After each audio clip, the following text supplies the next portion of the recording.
हरे कृष्ण। प्रणाम प्रभु जी। Prabhu, in between, we are not getting us. I'm not sure that everyone or only me.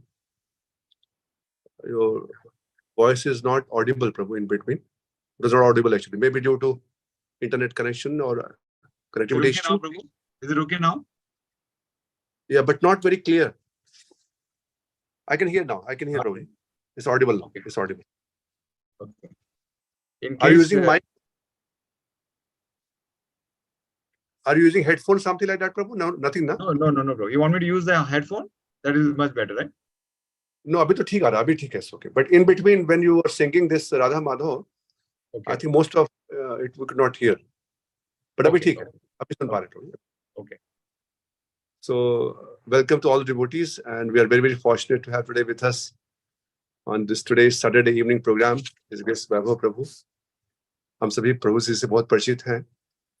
प्रभु जी की सेवाओं से अपार सेवाएं देते हैं वो न्यू वृंदावन हॉल में और बहुत से स्थानों पर, सभी जगह पर, कन्या देश में जहाँ पर कार्यक्रम होते हैं, चाहे वो बच्चों के कार्यक्रम हो, बड़ा कार्यक्रम हो, फेस्टिवल्स हो, और अभी यात्रा की पूरी तैयारी प्रभु जी कर रहे हैं. तो इस तरह की कई सेवाओं में सदैव युक्त रहते हैं. बहुत विनम्र भाव है. पूरा परिवार जो है वो प्रभुपाद जी के सदैव अभियान में सेवाओं में लगे हुए हैं. हर सप्ताह में भोग बनाना माता जी के द्वारा और बच्चों के द्वारा कीर्तन करना और बाकी ड्रामा में पार्टिसिपेशन, और प्रभु जी का स्वयं की जो वहाँ पे न्यू वृंदावन हॉल में जो प्रसादम की व्यवस्था है वो पूरा देखना, और हर वीक में वहाँ पर जा करके और सहयोग करना और पूरे हॉल की तैयारी करना, उसमें सहयोग करना, और ऐसे कई कार्यक्रम. और प्रभु जी बीच में कई और जगह पर भी जा करके उन्होंने ऐसे कुछ नए परिवार के लिए भी कार्यक्रम उन्होंने किए हैं, करते हैं. तो इस प्रकार से उनका बहुत योगदान है प्रभुपाद जी के इस दिव्य अभियान में, और हम सब बहुत आभारी हैं उनके, प्रभु जी के सहयोग के लिए, उनकी सेवाओं के लिए कन्या देश में. और उनका जो बहुत मधुर व्यवहार है वो भी हम लोग को बहुत आकर्षित करता है. उनका जो जब भी वो कार्यक्रम में रहते हैं तो एक अलग ही उत्साह रहता है सबके बीच में, जब वो सबका स्वागत करते हैं और सबका धन्यवाद करते हैं, तो एक अलग उत्साह देखने को मिलता है हम सभी को. तो हम सभी मिलकर प्रभु जी का स्वागत करेंगे आज के इस कार्यक्रम के लिए, और उनसे श्रवण करने के लिए.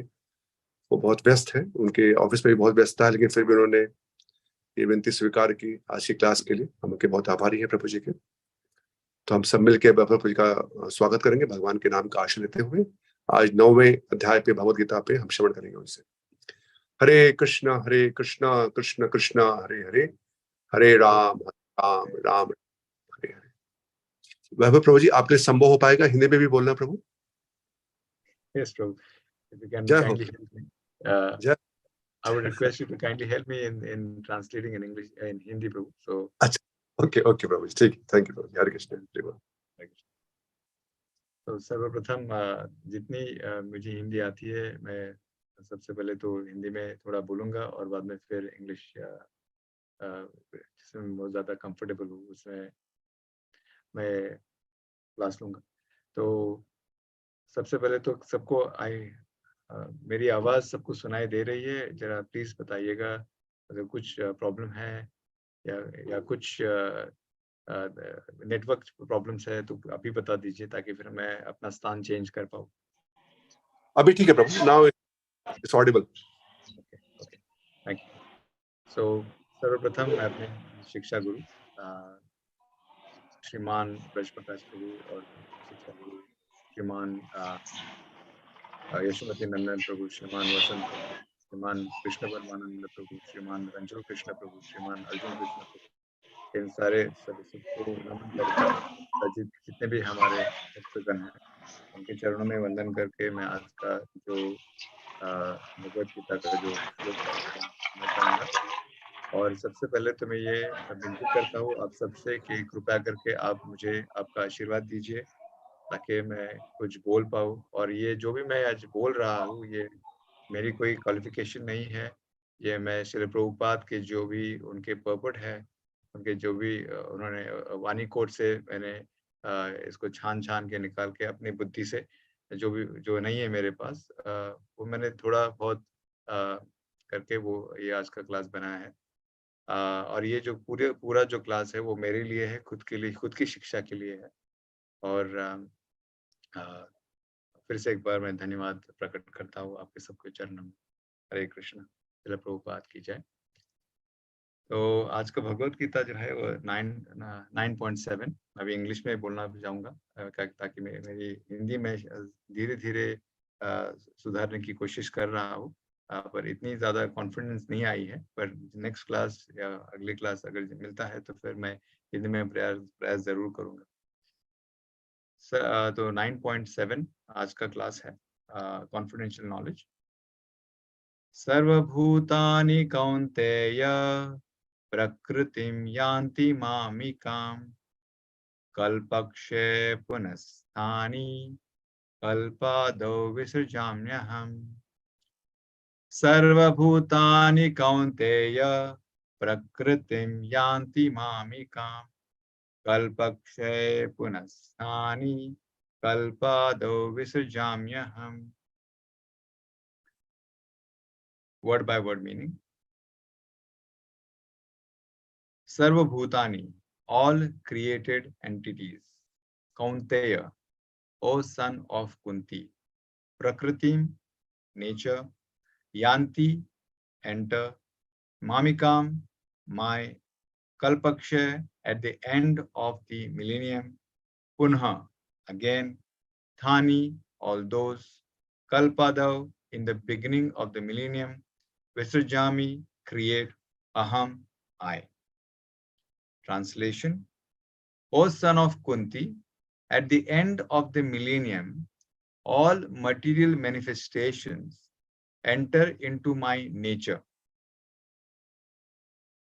And at the beginning of other millennium, by my potency, I create them again. Purport. By His divine grace, A.C. Bhakti Vedanta Swami Srila Prabhupada Maharaj Ki Jai. The creation, maintenance, and annihilation of this material cosmic manifestation are completely dependent on the supreme will of the personality of Godhead.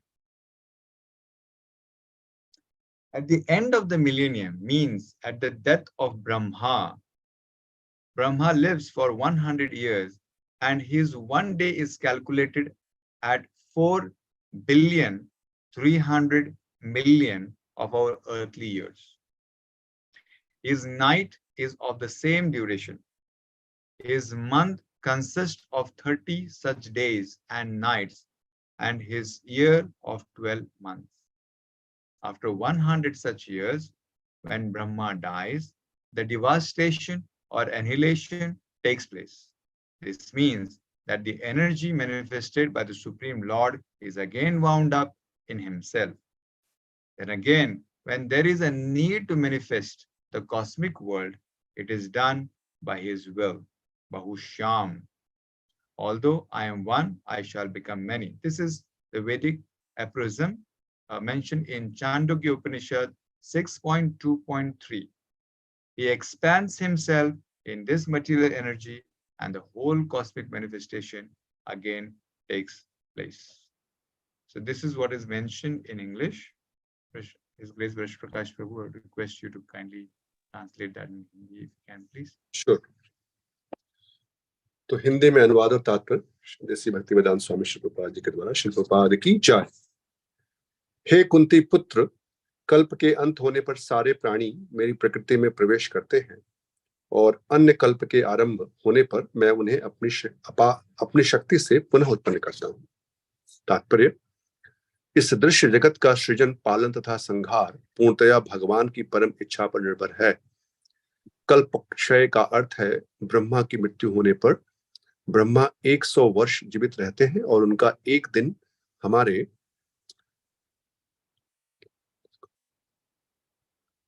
430 crore जो है वर्षों के तुल्य है।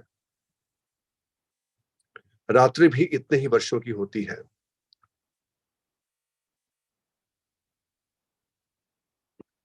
ब्रह्मा के एक महीने में ऐसे 30 दिन तथा 30 रातें होती हैं और उनके एक वर्ष में ऐसे 12 महीने होते हैं। ऐसे 100 वर्षों के बाद जब ब्रह्मा की मृत्यु होती है तो प्रलय हो जाता है, जिसका अर्थ है कि भगवान द्वारा प्रकट शक्ति पुनः सिमट कर उन्हीं में चली जाती है। पुनः जब दृश्य जगत को प्रकट करने की आवश्यकता होती है तो उनकी इच्छा से सृष्टि उत्पन्न होती है। एको अहम बहुश्याम, यद्यपि मैं अकेला हूं किंतु मैं अनेक हो जाऊंगा। यह वैदिक सूक्ति है, छांदोग्य उपनिषद 6वें स्कंद के 2 अध्याय का 3रा श्लोक। वे इस भौतिक शक्ति में अपना विस्तार करते हैं और सारा दृश्य जगत पुनः उत्पन्न हो जाता है। हरे कृष्ण। ओम अज्ञानतिमिरन्दस्य ज्ञानाञ्जनशलाकया चक्षुरुन्मिलितं येन तस्मै श्रीगुरुवे नमः। श्री चैतन्य मनोभीष्टं स्थापितं येन भूतले स्वयं रूप तदा मह्यं ददाति स्वपदान्तिकम्। वन्देऽहं श्रीगुरौ श्रीयुतपदकमलं श्रीगुरून् वैष्णवां च श्रीरूपं साग्रजातं सहगण रघुनाथान्वितं तं सजीवं साद्वैतं सावधूतं परिजन सहितं कृष्ण चैतन्य देवं श्री राधा कृष्ण पदां सहगण ललिता श्री विशाखान्वितां च। हे कृष्णा करुणा सिंधु दीनबंधु जगतपते गोपेश गोपिका कांता राधा कांता नमस्तुते। तप्त कांचन गौरांगी राधे वृंदावनेश्वरी विश्वभानुस्ते प्रणमामि हरिप्रिय। वांछा कल्पतरुभ्यश्च कृपा सिंधु पतितानां पावनेभ्यो वैष्णवेभ्यो नमो नमः। नमो विष्णुपादाय कृष्ण पृष्ठाय भूतले श्रीमदे भक्ति वेदांत स्वामी इति नाम्ने नमस्ते सरस्वती देवे गौरवाणी प्रचारणे निर्विशेष शून्यवादी पाश्चात्य देश धारणे। जय श्री कृष्ण चैतन्य प्रभु नित्यानंद श्री अद्वैत गदाधर श्वास आदि गौर भक्त वृंद की जय। हरे कृष्णा कृष्ण कृष्ण हरे हरे, हरे राम राम राम हरे। So in the last shloka we have the last shloka was 9.6, which was yathaksha sthito nityam vayu sarvatra gomahan tatha sarvani bhutani matsthani upadharya.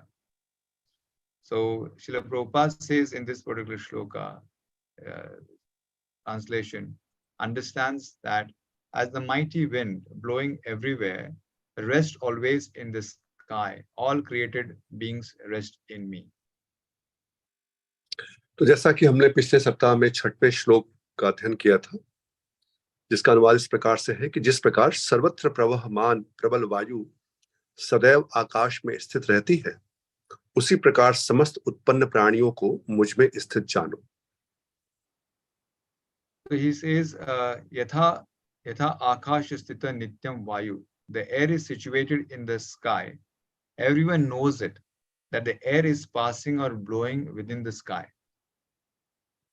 जैसा बताया गया श्लोक में, यथा आकाश स्थितो नित्यम वायु, कि नित्य रूप से वायु सदैव जो है आकाश में स्थित रहती है। सब लोग जानते हैं कि वहीं पर ये चलती रहती है। And nityam vayu sarvatra gomahan, and it is blowing everywhere. You cannot find out any place where there is no air. और आगे बताया गया श्लोक में कि सर्वत्र गतो महान, अर्थात सर्वत्र व्याप्त है, ये सर्वत्र वायु दिखती है। So if you want to drive out air, then you have to make by machine, by vacuum, where you have to airtight. I think when we are going on vacation, we try to pack something where we take out the air from that. और किसी स्थान को अगर हमको वायु से रहित करना है तो किसी मशीन के द्वारा, जैसे हम लोग कभी जाते हैं कुछ स्थान को अगर हवा निकालनी होती है तो वैक्यूम या किसी और मशीन का उपयोग करके वहां से हवा को निकालते हैं। As the air is spread all over anywhere similarly, tatha sarvani bhutani matsthani upadharya. Similarly, everything that is there, that is existing, it is within me. This is what Lord says. तो उसी प्रकार भगवान ये उदाहरण दे रहे हैं, भगवान बहुत उपमा दे रहे हैं, बहुत अच्छी उपमा, कि जिस प्रकार से वायु सब जगह पर व्याप्त है और इसी आकाश के अंदर है, उसी प्रकार सब जीव जो सब जगह पर जीव दिखते हैं, सारे जीव मेरे अंदर ही व्याप्त है। जैसे हमने सुना है पहले कि not a blade of grass moves without the will of the supreme personality of Godhead. तो जैसे पहले श्रवण किया हमने कि भगवान की इच्छा के बिना एक पत्ता भी नहीं हिल सकता, एक घास भी नहीं हिल सकती। Thus everything is moving under his will. By his will, everything is created maintained and annihilated. तो उन्हीं की इच्छा से ये सारा सृष्टि का सृजन, पालन और संहार ये उनकी इच्छा से होता है. Still, he is aloof from everything. और फिर भी वो इससे परे हैं. As the sky is always aloof from the activities of the wind. जैसे कि आकाश वो वायु के कार्यकलापों से सदैव परे रहता है. तो उसी प्रकार इस श्लोक में श्रील प्रभुपाद बताते सर्वभूतानि कौन्तेय प्रकृतिम यान्ति मामिकाम. When this manifestation, material manifestation is dissolved, then where does it take place? Where does it go? तो उसके बाद श्लोक में बता रहे हैं भगवान कि सर्वभूतानि कौन्तेय प्रकृतिम यान्ति मामिकाम की जब ये पूरी सृष्टि का प्रलय हो जाता है तो कहाँ जाते हैं ये, तब तो कहाँ पर जाते हैं, कहाँ पर ये आश्रय लेते हैं. So he says sarvabhutani kaunteya prakritim yanti mamikam. He says my prakriti, my nature is manifested, and when the time is finished, that nature is wound up. तो यहाँ पर भगवान कह रहे हैं कि जैसे मैं सृजन करता हूँ जब प्रकृति का, और जब उसका समय हो जाता है तब वो समाप्त होकर के प्रलय होकर के मेरे अंदर ही पूरा वो जो शक्ति, मेरी शक्ति जिसको मैंने प्रकट की थी, मेरी शक्ति मेरे पास में आ जाती है.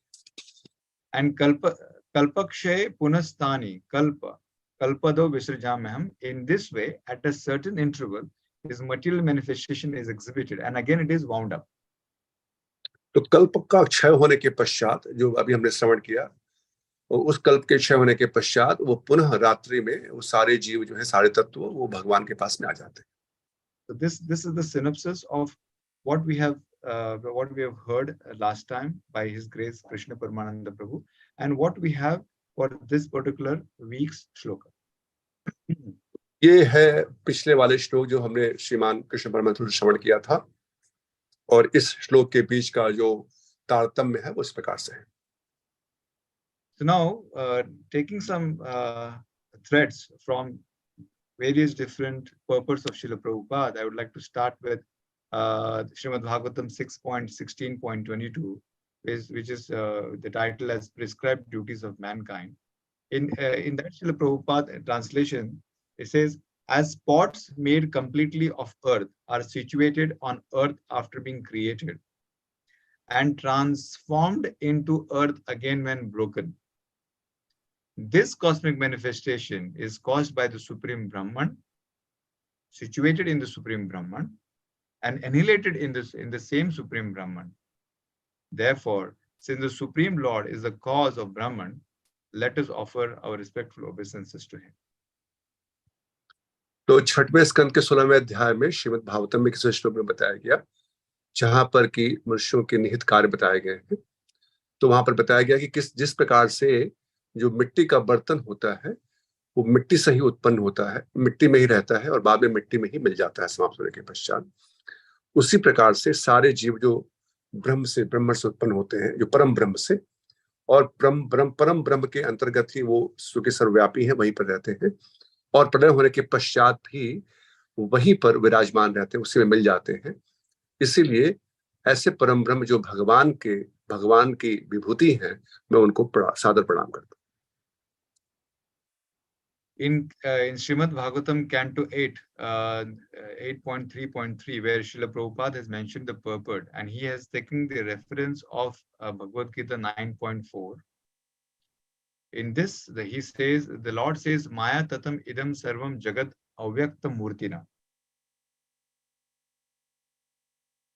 तो श्री प्रभुपाद यहाँ पर हम देख सकते हैं कि 8वें अध्याय के 8वें स्कंद के 3 अध्याय के 3 श्लोक में, जहां पर गजेंद्र जी की लीला चल रही है, तो वहां पर प्रभुपाद जी 9वें अध्याय के 4थे श्लोक का कोट करते हैं. तो वहां पर उसको बताते हैं किस प्रकार से पूरा जगत जो है ये अव्यक्त मूर्ति ना, ये मेरे अव्यक्त मूर्ति पर पूरा जगत स्थित है. He says, I am the supreme personality of Godhead, but everything rests upon my energy, just as an earthen pot rests on the earth. वो कहते हैं कि सब कुछ मेरे ऊपर उसी प्रकार आश्रित है जिस प्रकार से एक मिट्टी का बर्तन मिट्टी के ऊपर आश्रित है. The place where an earthen pot rests is also earth. तो जहां पर ये मिट्टी का बर्तन आप रखेंगे, अब देखिए अगर जमीन पर, तो वो भी मिट्टी है. Then again, the earthen pot is manufactured by a potter whose body is the product of earth. और जो उसको बनाते हैं, जो मिट्टी के बर्तन को जो बनाने वाले जो कुम्हार हैं, तो उनका भी शरीर देखा जाए तो वो भी उसमें मिट्टी तत्व है। The potter's wheel with which the pot is made is an expansion of earth. और जिस पर वो मिट्टी का बर्तन बनाते हैं वो भी जो है मिट्टी का ही विस्तार है। And the ingredients from which the pot are made are also earth. और जिस धातु से, जिस तत्व से ये मिट्टी का बर्तन बन रहा है वो मिट्टी से ही बन रहा है। So the original cause of everything is the Supreme Personality of Godhead. तो उस प्रकार से देखा जाए तो सब कुछ के जो मूल कारण है वो परम पुरुषोत्तम भगवान है। And after being annihilated, everything enters into him, which is Prakriti Yanti Mamika. We are again coming to the same shloka. और सब कुछ प्रलय होने के पश्चात ये सारे तत्व, जैसे कि वो मिट्टी का बर्तन जब समाप्त होता है तो मिट्टी में ही मिल जाता है, वैसे ही सब उसी प्रकार सब कुछ भगवान के पास में आ जाता है।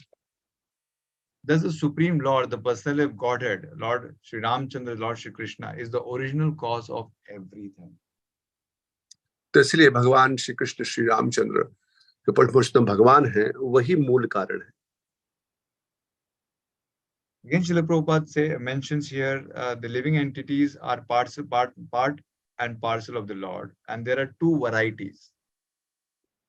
प्रभुपाद जी कहते हैं कि जो जीव हैं वो दो प्रकार के होते हैं, भगवान के अंश हैं, दो प्रकार के होते हैं। One is Nitya Mukta and one is Nitya Baddha. तो एक को नित्य मुक्त कहते हैं और दूसरे को नित्य बद्ध कहते हैं।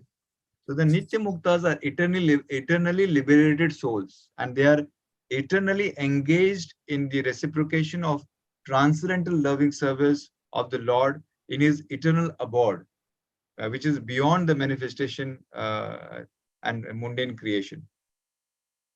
तो नित्य मुक्त जीव जो है वो सदैव भगवान की दिव्य सेवाओं में युक्त हैं, भगवान के सनातन धाम में, सनातन जगत में भगवान की सेवाओं में युक्त हैं। But the Nitya Baddhas are eternally conditioned souls, and they are entrusted to his external energy, which is Maya, for rectification of their rebellious attitude, which they have shown towards the Supreme Father. और नित्य बद्ध जो जीव हैं वो सदैव इसी जगत में, जो बद्ध जीवात्मा है जिन्होंने भगवान से मुख मोड़ लिया है, वो सदैव इसी जगत में अपने परम पिता से मुख मोड़ करके सदैव इसी जगत में भ्रमण करते रहते हैं भोग की वांछा से। So Nitya Baddhas are eternally forgetful of their relationship with the Lord as parts and parcels. So they don't feel that they are part and parcel of the Lord. तो वो नित्य रूप से चिरकाल से अपने संबंध को भूल चुके हैं कि मैं भगवान का दास हूं। They are bewildered, confused by the illusionary energy as products of matter, and thus they are very busy in making plans in the material world for becoming happy. तो अपने आप को इसी भौतिक जगत का एक भाग मान करके इसी भौतिक जगत में वो बहुत कुछ निर्माण करने में लगे हुए हैं। They go on merrily with plans after plans, 2030 mission, 2050 mission, and making the city or the organization as one of the best in the whole world. But by the will of the Lord, both the plan makers and the plans are annihilated at the end of a certain period, as we have seen above. और लोग इस जगत में अलग अलग योजनाएं बना करके योजनाएं बनाते जा रहे हैं, एक के बाद एक योजनाएं, एक के बाद एक योजनाएं। किस प्रकार से जहां पर वो रहते हैं, या तो वो शहर या तो फिर किसी जो संस्था में कार्य करते हैं, उस संस्थान को कैसे वो पूरे विश्व में सबसे उत्तम बना सके। लेकिन समय के साथ साथ में वो योजना बनाने वाले और सभी योजनाएं वो समय के साथ साथ में सब नष्ट हो जाती हैं। So Srila Prabhupada also gives a fantastic analogy of a dreaming man. The dreaming man creates many things in his dream, and thus he himself becomes the entangled seer of the dream and is also affected by the consequences. तो श्रील प्रभुपाद जी यहाँ पर एक स्वप्न देखने वाले व्यक्ति का उदाहरण देते हैं कि किस प्रकार से स्वप्न देखने वाला व्यक्ति और किस प्रकार से उसको प्रतिक्रिया प्राप्त होती है जब उस स्वप्न को ही सत्य मान बैठते हैं। This material creation is also exactly a dream-like creation of the Lord. तो ये भौतिक जगत भी हम सबके लिए उसी प्रकार का एक स्वप्न जैसा ही एक रचना है. But he, being the transcendental super soul, is neither entangled nor affected by the reaction of such a dream-like creation. लेकिन भगवान के ऊपर इसका कोई प्रभाव नहीं पड़ता है इस प्रकार की रचना से. He is always in his transcendental position, but essentially he is everything and nothing is apart from him. तो वो सदैव दिव्य अवस्था में रहते हैं, तो कुछ भी उनसे बाहर नहीं है और वो उसके सदैव परे रहते हैं. As a part of him, as a part and parcel of him, one should therefore concentrate on him only without deviation. Otherwise, one is sure to overcome by the potencies of the material creation, one after another. तो उनका अंश होने के कारण ये सदैव हमारा ये कर्तव्य है कि हम सदैव उन्हीं के ऊपर अपना ध्यान रखें, नहीं तो एक के बाद एक जो इस प्रकार की ये भ्रमित अवस्था है वो हमारे समक्ष प्रस्तुत होती रहेगी. Prabhupada goes in more deeper and he says, we all are small part and particle of this atomic spiritual portion. Shri Prabhupada और गंभीरता से कहते हैं कि हम सब इस पूरे जगत के अंश और छोटे अणु हैं. When we were put in the womb of our mother, we have got our body and we have developed. जैसे कि माता के गर्भ में हमारा इस शरीर का विकास होता है. Everything is developing like that. Similarly, as we are developing our own body, unless that spiritual spark is there within the body. तो सब कुछ वो जीव कि जैसे जीव से शरीर का, जीवात्मा की वजह से शरीर का विकास होता है, उसी प्रकार से सभी जगत में बिना इस जो चिन्मय तत्व हैं उनकी उपस्थिति के किसी भी भौतिक जगत का या भौतिक वस्तु का विकास नहीं हो सकता. So we are developing our own body unless the spiritual spark is there within our body. The body will not develop if the spiritual spark is not there. For example, if a child is born and if the spiritual spark is not there, the child is dead. It will not develop. But if he has got life, if the spiritual spark is there, the child will grow to a man. Similarly, the whole universe, the whole material manifestation, they are aligned and active in the presence of the Supreme Lord. तो बिना ये चिन्मय तत्व के भौतिक जगत जो जड़ पदार्थ हैं उनका विकास नहीं हो सकता. जैसे कोई बच्चा अगर उत्पन्न हो और उसमें आत्मा नहीं हो, आत्मा का अगर प्रवेश हट जाए तो वो मृत शरीर हो जाता है. उसी प्रकार ये पूरा जगत जो है ये भगवान के चिन्मय उनके उपस्थिति के कारण ही, उनके उस शक्ति के कारण ही ये पूरे जगत का निर्माण हो रहा है. Now, when it comes to the spiritual spark, we all have to understand that until and unless we don't use the spiritual spark in developing our consciousness or taking our consciousness to the purity level, then there is no use of having this spiritual spark. तो चिन्मय शक्ति जो हम सबके पास में है, चिन्मय शक्ति जो हमारा अस्तित्व है, अगर उसका उपयोग हम अपनी सत्ता को, अपनी अस्तित्व को शुद्ध करने में नहीं करते हैं, अपनी चेतना को शुद्ध करने में, तो ये हमारे लिए उपयोगहीन हो जाता है. As we have got our spiritual presence within this body, similarly, the universe is also containing God's representative as Paramatma Shridakshay Vishnu. तो जैसे जीवात्मा हमारे शरीर के अंदर है, उसी प्रकार इस पूरे जगत के अंदर जो भगवान के जो परमात्मा है, क्षीरोदक्षाय विष्णु, वो पूरे जगह पर व्याप्त है. Due to his presence, the material existence is there. और उन्हीं की उपस्थिति के कारण ये भौतिक अस्तित्व है. Just due to my presence, the body is existing, and as soon as I am out of this body, the body will go to hell. Similarly, this material manifestation is due to the presence of Parampita Parmeshwar. तो जैसे जीवात्मा के होने के कारण हमारा शरीर है ये, जैसी आत्मा निकलेगी शरीर उपयोगहीन हो जाएगा, उसी प्रकार भगवान का जो विस्तार, जो शक्ति यहाँ पर, भगवान के जो विस्तार यहाँ पर शिक्षा विष्णु के रूप में विद्यमान है, उनके निकलते ही ये पूरा सृष्टि उपयोगहीन हो जाता है. So there's a cycle that is going on. There is no such existence. Sometime he manifests and sometime he does not. So this cycle is going on from many generations and years and so many different lifetimes. तो ये श्रृंखला चलती आ रही है, ये सृजन की और पालन की और संहार की ये श्रृंखला इस भौतिक जगत की चलती आ रही है. And then in this particular shloka, we have heard about Prakriti. Prakriti is not independent. Prakriti means nature. It is dependent on the Supreme Lord. तो जैसे श्लोक में हमने प्रकृति शब्द देखा, तो प्रकृति का अर्थ है जो भगवान, ये स्वतंत्र नहीं है, ये भगवान के ऊपर ही निर्भर है. So when he desires, or when the time is, when the time is, he gives us chance. This Prakriti, this material cosmic manifestation is meant for the conditioned souls. We are all conditioned souls. So this manifestation is given a chance so that we can return back to the eternal Prakriti or eternal nature. Otherwise, this Prakriti Bhutva Pralayate, which was 8.19, as we have studied in the 8th chapter, it is created, it is maintained, and it is annihilated.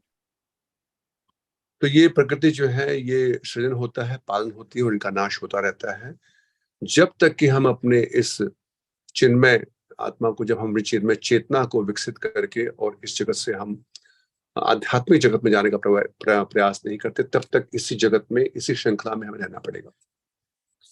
Srila Prabhupada gives another fantastic analogy by taking the example of spider.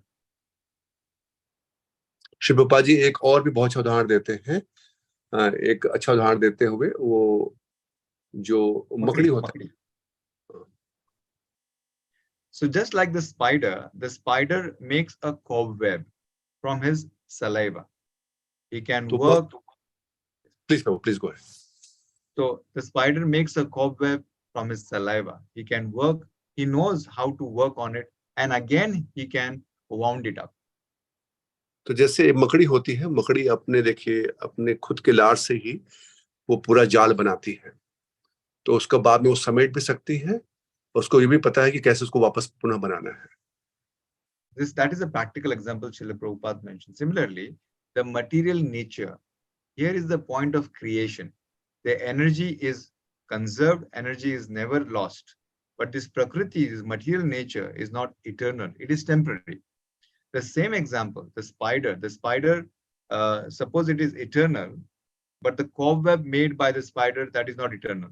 Bhutva Pralayate 8.19, as we have mentioned in the previous example. It is created, again wound up. Similarly, the point of creation comes from God. God is not created.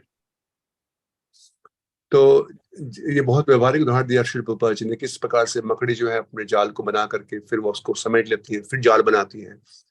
उसी प्रकार ये प्रकृति जो शाश्वत नहीं है, ये अस्थायी है, इसका सृजन होता है, कुछ समय तक रहता है और फिर इसका प्रलय होता है, फिर इसका सृजन होता है, पालन होता है और कुछ समय के बाद फिर प्रलय होता है.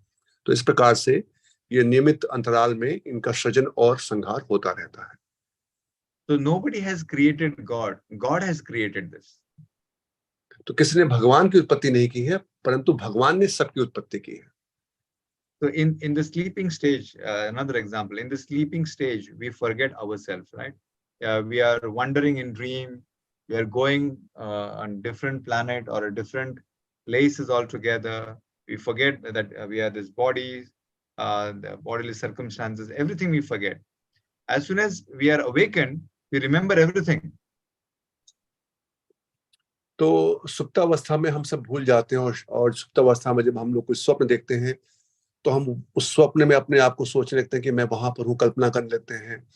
लेकिन जैसे हम जागते हैं, तो वो सब जो स्वप्न था, झूठा, मिथ्या, तो हमें ज्ञात होता है कि वो सब तो मिथ्या था. That darkness of ignorance covering is immediately gone, and we remember that, oh, I think I was dreaming. Oh, I've come back. So I have to go to the office. I have to do these activities. I have to do so many different tasks. So this is what happens once we are awake. लेकिन जैसे हम जागते हैं स्वप्न से, तो तुरंत अपनी वास्तविकता में आते हैं कि क्या मेरे, ये सब तो मिथ्या था.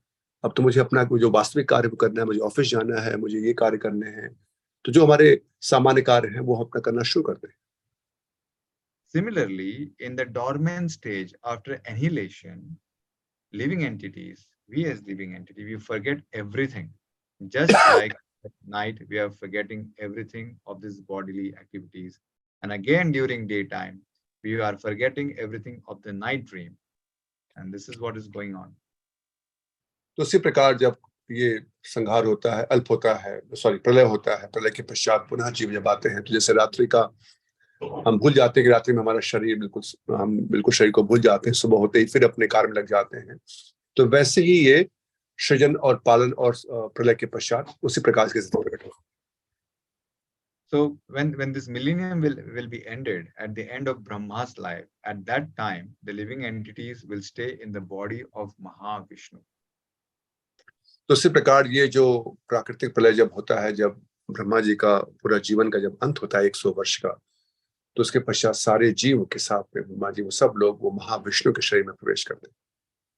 And again, when we are let loose from the Deha, there is a creation. Our old remembrance all come in, and we begin our life. This is the process. और पुनः फिर जब कल्प की शुरुआत होती है, पुनः जब सृष्टि की शुरुआत होती है, तो पुनः हम अपने उसी इच्छाओं के साथ में जिसके साथ हम गए थे, अपूर्ण इच्छाओं के साथ में पुनः उत्पत्ति होती है. So now we have talked about this part of our shloka. Now let's talk about the duration of the day in the life of Brahma.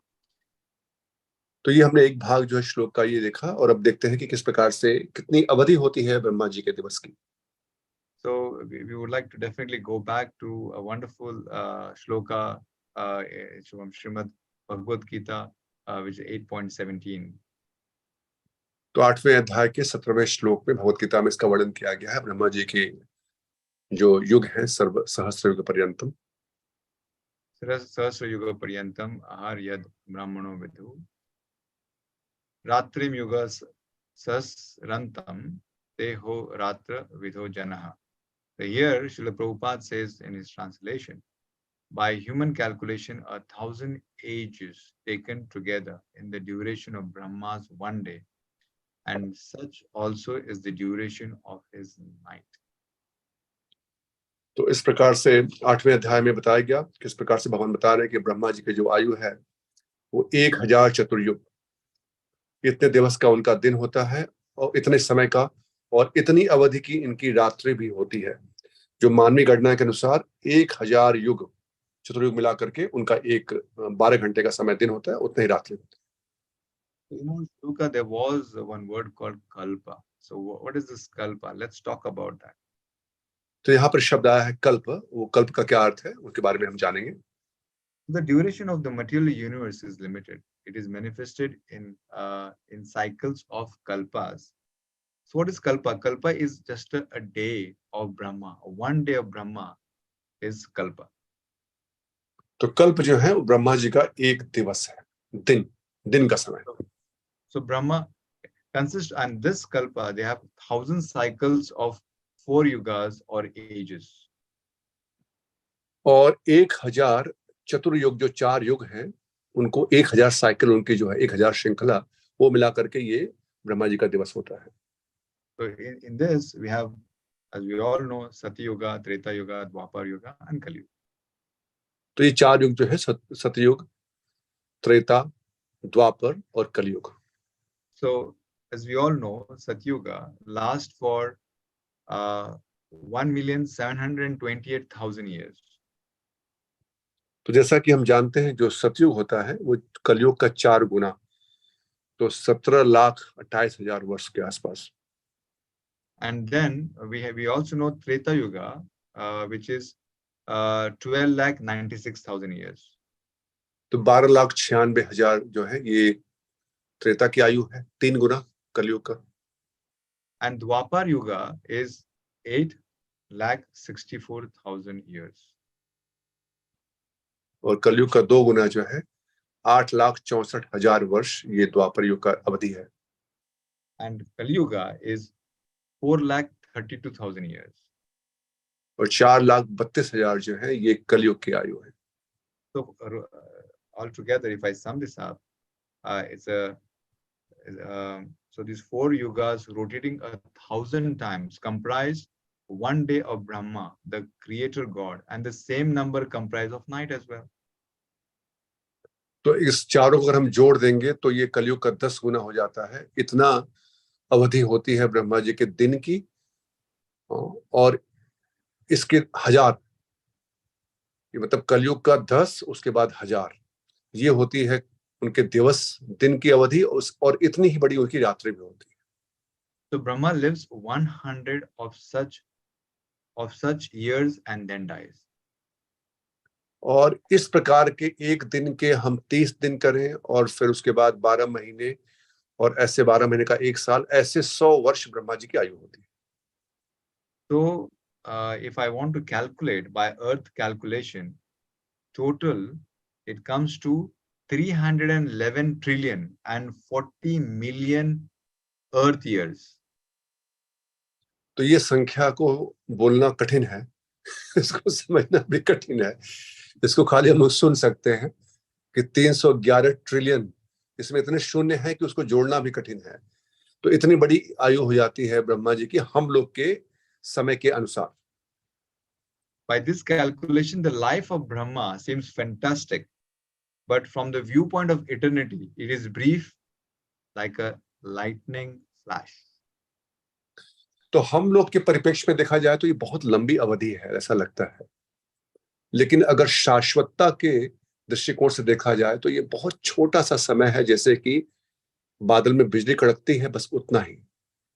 In the casual ocean, there are innumerable Brahmas rising, disappearing like bubbles in the Atlantic.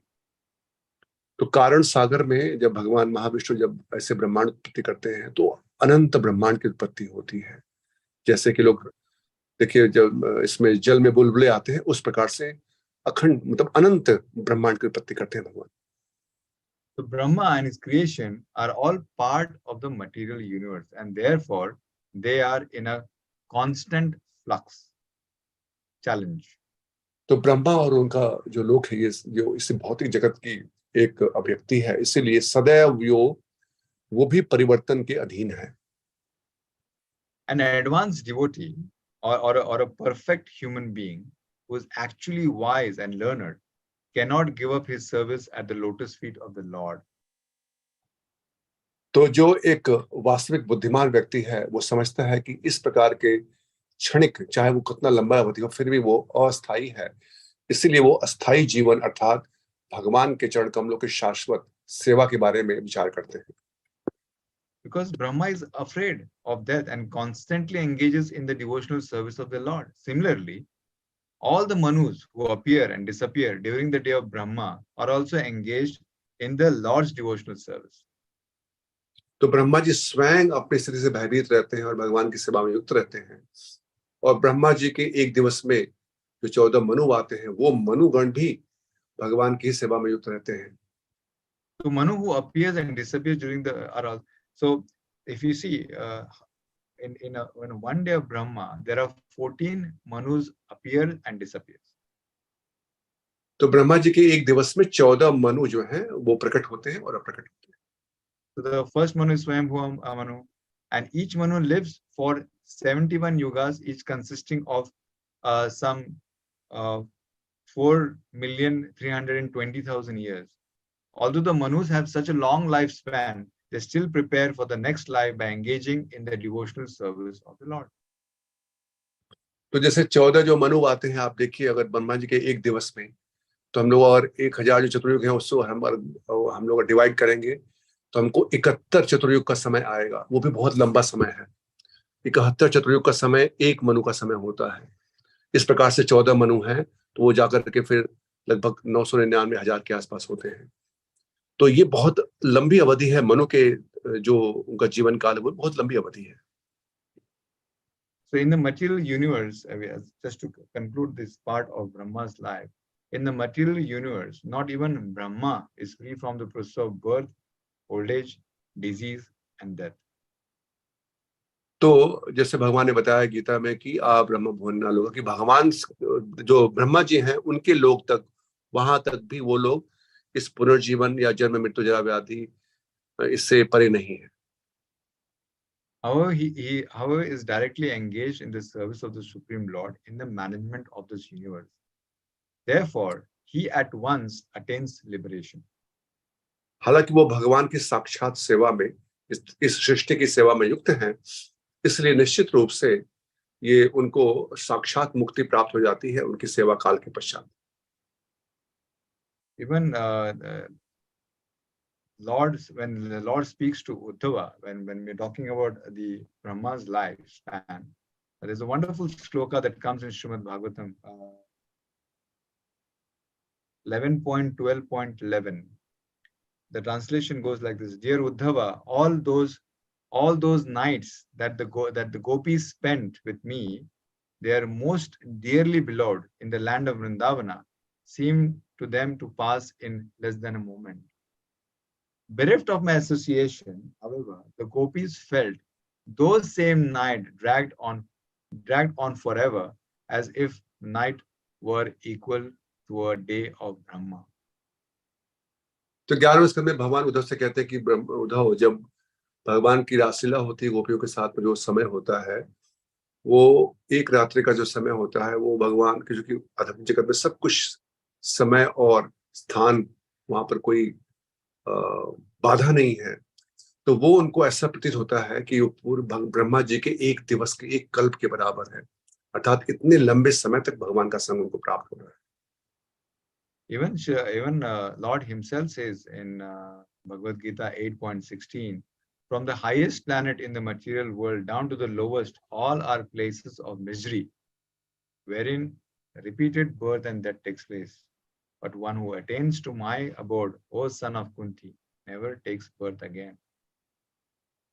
तो भगवान कहते हैं 8वें अध्याय के 16वें श्लोक में कि ब्रह्मलोक से लेकर के और नीचे लोकों तक सभी लोकों में पुनरावृत्ति है, लेकिन जो मुझे प्राप्त करते हैं, जो मेरे धाम को आते हैं, वहां पर पुनरागमन नहीं है. As we all know, Brahma is born from the navel of Garbhodakshaya Vishnu. जैसा कि हम जानते हैं कि ब्रह्मा जी की उत्पत्ति गर्भोदक्षाय विष्णु के नाभि कमल से होती है, who is but a partial manifestation of Mahavishnu. जो कि महाविष्णु के विस्तार है.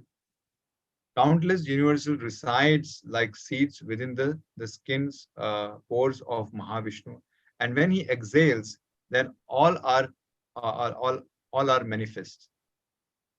तो अनंत असंख्य ब्रह्मांड जो है वो महाविष्णु के रोम छिद्र में छुपे होते हैं, और जैसे ही वो जब अपने श्वास का निष्पादन करते हैं, वो सारे ब्रह्मांड की उत्पत्ति होती है. So in the material world, we have no experience of such a thing, but we do experience a perverted reflection in the phenomena of perspiration. तो भौतिक जगत में इसकी कोई तुलनात्मक, इसका जो कोई प्राकट्य नहीं है, लेकिन फिर भी हम देखते हैं कि लोग जब पसीना जब उनको बहता है, जब स्वेद होता है, पसीना बहता है, तो उससे हम समझ सकते हैं. We cannot imagine, however, the duration of one breath of Mahavishnu, for within one breath all the universes are created and annihilated, and Lord Brahma only lives for the duration of one breath and according to our time scale, which we have mentioned before. तो ये भगवान की स्थिति आप सोचिए, महाविष्णु जो भगवान के एक अवतार है, मतलब उनके विस्तार है, तो उनके एक श्वास में ही, श्वास छोड़ने और लेने के अंदर, ये पूरा ब्रह्मा जी का जीवन, पूरा उनका 100 वर्ष, सारे ब्रह्मांडों की जो उत्पत्ति होती है, सृजन होता है, पालन होता है, और उनका बाद में उनका प्रलय भी हो जाता है. वो केवल एक श्वास बस छोड़ लेना और छोड़ना. Just to conclude again from this particular shloka, Srila Prabhupada wants to mention. So as long you shall remain within this material world, you have to accept these 4 principles of material condition. That you will have to die. Either you live for 10,000 years or millions of years, it doesn't matter. You have to die. Even Brahma dies, who has got millions of years. तो यहां से हम ये समझते हैं प्रभुपाद जी के तात्पर्य से कि जिसका भी जन्म हुआ है इस भौतिक जगत में, उनकी मृत्यु निश्चित है. चाहे वो लंबा अवधि हो सकता है, जैसे कि ब्रह्मा जी की अवधि बहुत लंबी है, लेकिन फिर भी उनकी भी मृत्यु होती है.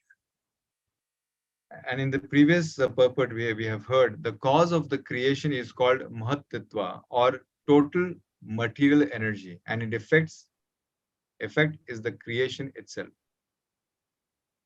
तो जैसा हमने पिछले वाले श्लोक में पढ़ा था तात्पर्य में कि ये उत्पत्ति का कारण जो है, जो भौतिक जगत का जो तत्व है, वो महत्त्व कहलाता है, जो भगवान के द्वारा प्रदान किया जाता है ब्रह्मा जी को. But neither cause nor effect existed in the beginning. They emanated from the Supreme Personality of Godhead, as did the energy of time. तो ये सारे कारण पहले विद्यमान नहीं थे, पहले भगवान ही विद्यमान थे, और भगवान ही ये इस कारणों को उत्पन्न करते हैं जिससे सृष्टि की उत्पत्ति होती है. So this is stated in Vedanta Sutra, which is Janmadi Asya Yataha. The source of birth of the cosmic manifestation or Mahatattva is the personality of Godhead. जैसा कि वेदांत सूत्र में कहा गया है कि जन्मादस्यतः, और भागवतम के भी पहले श्लोक में आता है. इसका अर्थ कि सारे स्रोत, जो सारे कारण हैं सृष्टि के भी अप्रकट उनका जो जन्म होता है वो भगवान से होता है. This is confirmed throughout Srimad Bhagavatam. Throughout Srimad Bhagavatam, we have been hearing this, and also in Srimad Bhagavad-Gita. In the Bhagavad-Gita 10.8, the Lord says, "Aham sarvasya prabho." I am the fountainhead of all emanations. तो श्रीमद् भागवतम में और भगवद गीता में भी 10वें अध्याय के 4 श्लोक की भगवद गीता के पहले श्लोक में भगवान कहते हैं कि सब कुछ मुझसे ही उद्भूत होता है. The material cosmos, being temporary, is sometimes manifest and sometimes unmanifest, but its energy emanates from the supreme absolute truth. तो भौतिक जगत कुछ समय प्रकट होते हैं, फिर अप्रकट होते हैं, लेकिन ये सारा जो शक्ति है ये भगवान से ही आती है. So before the creation, there was neither cause nor effect, but the supreme personality of Godhead existed with his full opulence and energy. तो कारण और उसका फल, ये दोनों ही सृष्टि के भगवान के पहले विद्यमान नहीं थे, लेकिन भगवान उसके पहले भी विद्यमान थे अपने पूर्ण ऐश्वर्य के साथ. So when the material world is dissolved, the Lord still exists personally in the Vaikuntha. और ये जब प्रलय हो जाता है तब भी भगवान ही रहते हैं कि बाकी सब कुछ का समय के साथ में सब कुछ नाश हो जाते हैं और केवल भगवान ही बचते हैं. During the creation, that Lord also exists in the Vaikuntha. और सृष्टि के समय में भगवान विद्यमान रहते हैं वैकुंठ में, अपने धाम में. And also exists as a super soul within the material universes. और सभी भौतिक ब्रह्मांड में भी परमात्मा के रूप में भगवान वहां पर भी वास करते हैं. And this is confirmed many times in the Brahma Samhita and many other slokas of Srimad Bhagavatam. तो ब्रह्म संहिता में इसको प्रकट किया गया है, भागवतम, श्रीमद् भागवतम में भी प्रकट किया गया है. Although he is perfectly and eternally present in Golok Vrindavan in Vaikuntha, he is nevertheless all pervading. तो वो गोलोक वृंदावन में वास करते हैं अपने नित्य धाम में, लेकिन वो सर्वव्यापी भी हैं. So the all pervading feature of the Lord is called the super soul. और वही सर्वव्यापी जो उनका भगवान के जो प्राकट्य है उसी को परमात्मा कहा जाता है. So the cosmic manifestation is a display of the energy of the Supreme Lord. तो ये जो भौतिक जगत है ये भगवान की शक्ति का ही प्राकट्य है. So the material elements like earth, water, fire, ether, mind, intelligence, false ego display the inferior energy of the Lord. तो ये सब जो अष्ट प्रकृति के जो तत्व बताए गए हैं, भूमि, आपो, अन्नो, वायु, खम, बुद्धि, अहंकार, ये जो है ये सब जो है ये भिन्न प्रकृति है. And the living entities are the superior energy. और जो जीव है वो भगवान की इससे उच्च शक्ति है. Since the energy of the Lord is not different from him, in fact, everything that exists in Krishna is his impersonal feature. तो भगवान की शक्ति भी उनसे अभिन्न रहती है, और ये सब भगवान के जो उनका निराकार जो प्राकट्य है उसके प्रतीक है. Like for example, sunshine, sunlight, and heat are not different from the sun, yet simultaneously they are distinct energies of the sun. जैसे कि सूर्य की किरण जो है उसके अंदर जो निहित प्रकाश है या जो ऊर्जा है वो सूर्य से अलग नहीं है, लेकिन वो उसके अलग अलग भागों की शक्ति है. Similarly, the cosmic manifestation and the living entities are energies of the Lord, and they are considered to be simultaneously one and different from him. उसी प्रकार भगवान की जो प्रकृति है और ये जीव है, ये भी भगवान की शक्ति है। वो एक साथ में एक समान और भिन्न है, इसलिए इनको अचिंत्य कहा जाता है। That's why the Lord says, I am everything, because everything is his energy and is therefore non-different from him. इससे भगवान कहते हैं कि मैं सब कुछ हूं, अर्थात सब उनकी शक्ति है और शक्ति उनसे भिन्न नहीं। We all have to, this is a reminder for me that the spiritual manifestation never vanishes. It belongs to the eternal energy of the Supreme Lord and exists eternally. तो भगवान के जो परा जगत है, परा प्रकृति, वो कभी भी उनका नाश नहीं होता, क्योंकि वो शाश्वत जो भगवान की शक्ति है, अंतरंगा शक्ति, वो उनके प्रभाव में रहती है। When the external manifestation is withdrawn, the spiritual activities in Goloka and the rest of the Vaikunthas continues unrestricted by material time, which has no existence in spiritual world. तो भौतिक जगत जो है प्रकट होते हैं, उनका प्रलय होता है, लेकिन इस सब के ये प्रलय होने के पश्चात भी सारे जो आध्यात्मिक जगत है, वहां पर नित्य कार्यकलाप, नित्य सेवाएं सदैव चलती रहती हैं, क्योंकि वो यहाँ के कार्यकलापों से बिल्कुल भिन्न है और बिल्कुल इसके परे है। Therefore, in Bhagavad-Gita 15.6, Srila Prabhupada has stated, and Lord says here that yad gatvana nivartante tad dham paramam mama. The abode from which no one returns to this material world is a supreme abode of the Lord. इसलिए 15वें अध्याय में भगवान कहते हैं 6वें श्लोक में कि ऐसा मेरा धाम कि वहां पर एक बार के पश्चात कोई वापस नहीं आ सकता। So, after knowing this fact, this is my personal realization that I understand my value and my place in this material nature. तो ये समझने के बाद मेरा व्यक्तिगत अनुभूति यह है कि मैं समझ पाता हूँ कि इस जगत में मेरी क्या स्थिति है, and why I have come in this material world, और इस जगत में आने का कारण क्या है, and who is Lord, and who is Brahma, and how many years he lives, and what should we do so that we can go back home, go back to Godhead. Brahma कौन है, भगवान कौन है, उनकी आयु कैसे, ब्रह्मा जी भी समय की अवधि के साथ बंधे हुए हैं, तो कैसे इस भौतिक जो अस्थायी जगत है इससे निकलने का जो उपाय है भगवत धाम जाने का और यहाँ से निकलने का, वो कैसे उसको किया जाए। It's a great reminder for me that the human life is so precious. तो एक बहुत महान मेरे लिए ये मुझे स्मरण कराने वाली बात है कि कैसे मनुष्य जीवन जो है वो बहुत मूल्यवान है। And how, because of Srila Prabhupada and his beloved disciple and our Shiksha Gurus, we are able to invest our life and understand that it's an opportunity to get out of this reputation of creation and annihilation. और शील प्रभुपाद और गुरुजन की कृपा से ये कितना अच्छा अवसर हम सबको मिल रहा है अपने आप को ये स्मरण कराने के लिए कि कैसे इस अस्थायी जगत से निकलने का प्रयास किया जाए। I believe it's a means whereby one can escape the Lord's eternal potency and enter into his internal potency. कि कैसे इस जो बहिरंगा शक्ति है इनके प्रभाव से निकल करके, चंगुल से निकल करके, और अंतरंगा शक्ति जहां पर शाश्वत जीवन है, सदैव भगवान की सेवा में होने का अवसर है, वहां पर प्रवेश किया जाए। And this could only happen if I surrender at the lotus feet of all the wonderful devotees, and also always do a sadhana by always following the footsteps of all the Mahajans and all the wonderful devotees, and by taking the shelter of all the Shiksha Gurus.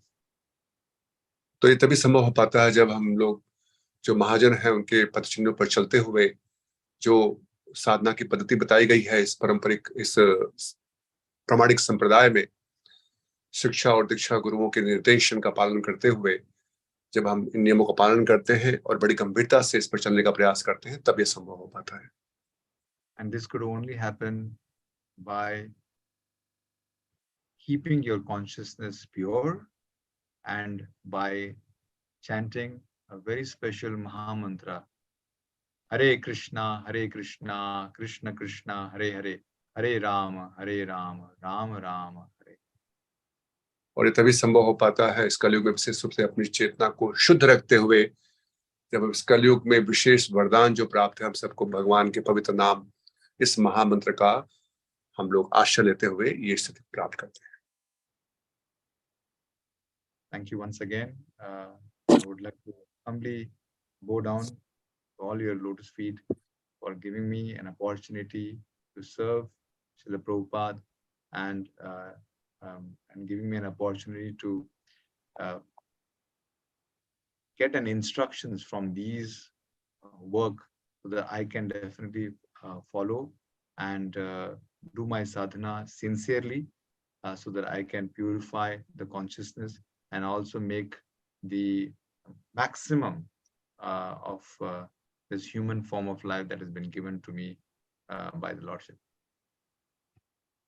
तो प्रभु जी बहुत विनम्र होकर ये विनती कर रहे हैं सबसे कि मैं ये प्रयास कर रहा हूँ, ये प्रार्थना कर रहा हूँ कि किस प्रकार से इन निर्देशों को बहुत गंभीरता से अपने जीवन में अपनाते हुए, चेतना को शुद्ध रखते हुए और अपनी साधना और जो निर्देश मिले हैं उनको बहुत गंभीरता से जीवन में अपनाऊं, जिससे कि ये विषय वस्तु जो प्रभुपाद जी बता रहे हैं हम सब उसकी ओर अग्रसर हो सके। And honestly speaking, during this particular class today, I felt very, very comfortable. I felt as if I am sitting on the lap of my parents and my father is helping me to translate my nonsense sentences and work and convert that into a very spiritual and a very, very nice manner. So I would like to thank His Grace Braj Prakash Prabhu for making me feel as a sheltered child under your lotus feet. You spoke so nicely, Prabhuji. You spoke so wonderfully, actually. I was hearing so nicely and so wonderfully you spoke actually every word and every sentence. तो इतने सुंदर रूप से प्रभु जी ने सारे इस प्रवचन को देखिए, बहुत सुंदर रूप से और बहुत तकनीकी विषय वस्तु था, but very technical subject matter, but very wonderfully explained with so many examples from Bhagavatam, Bhagavad-Gita. So very nicely covered the entire purport of Srila Prabhupada, especially the subject matter and analogy which we gave actually of this earthen pot and that earth. It helped us to understand exactly that how the living entity is in the lap of, as you mentioned, within this range of domain of the supreme energy of Lordship. तो बहुत बहुत धन्यवाद प्रभु जी, बहुत बहुत आभारी हैं आपके। Hare Krishna. Hare Krishna. I request you, Prabhu, if you can just kindly fill in the area of improvement which I have left. Please kindly do the needful. So wonderful, Prabhuji. It was so nicely covered, Prabhuji. It was very, very impressive, Prabhu. So if you allow, Prabhu, we can take some question. Wonderful. Thank you. Thank you, Prabhuji. तो अभी हमारे पास कुछ अवसर है, कुछ समय हमारे पास में है. I request you, please, if you have any question, please you can raise your hand. अगर किसी की कोई जिज्ञासा है आज के विषय पर, तो अपने आप हाथ उठा सकते हैं. प्रभु जी ने बहुत सुंदर रूप से इस प्रवचन को हमें, मतलब इस विषय वस्तु को समझाए हैं.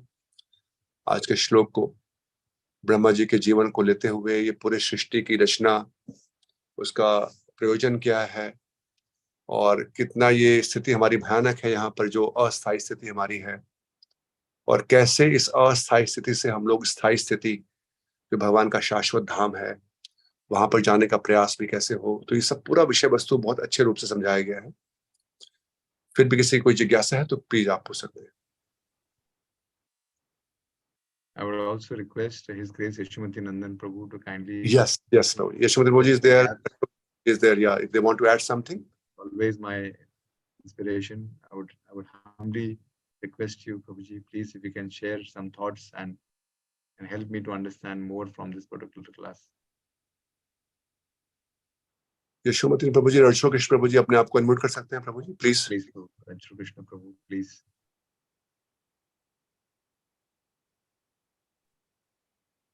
Hare Krishna, Dhanapam Prabhuji. Thank you so much, Prabhuji. As Prabhu said, it was so wonderfully compiled, Prabhuji, the topic. So beautiful, Prabhuji. And